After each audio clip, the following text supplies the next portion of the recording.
Alors la polémique est-elle justifiée, Nicolas? Vous nous le direz juste après le journal. Bonne nouvelle, le meilleur entrepreneur du monde est français.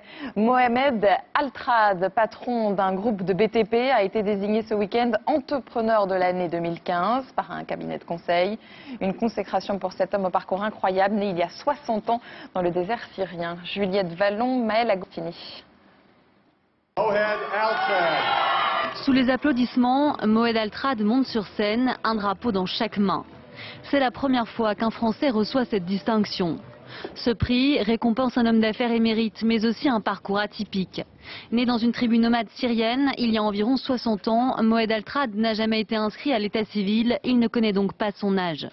Arrivé en France dans les années 70, sans argent, il a réussi grâce à une bourse et un travail acharné. Aujourd'hui, son entreprise est l'un des leaders européens des échafaudages. Petit à petit, j'ai commencé à aimer ce pays qui s'appelle la France.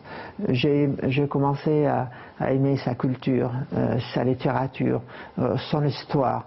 Je suis fier d'être ce que je suis et d'être voilà, un Français respecté.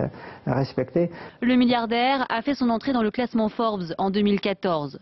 Le groupe Altrad compte 17 000 salariés, 170 filiales dans le monde. Le chiffre d'affaires de la société devrait atteindre plus d'1,5 milliard d'euros cette année. Il n'y a pas plus haute distinction que cet objet-là.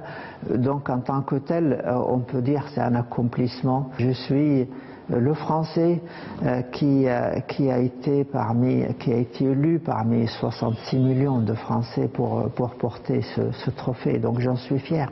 Amateur de rugby, Mohamed Altrad a aussi repris en 2011 le club de Montpellier en difficulté. Une manière, comme il dit, de renvoyer l'ascenseur à la société. Voilà donc pour le portrait de Mohamed Altrad, sacré meilleur entrepreneur du monde. Et on le rappelle, il est français. À l'étranger, les suites du sommet du G7 en Allemagne ce matin.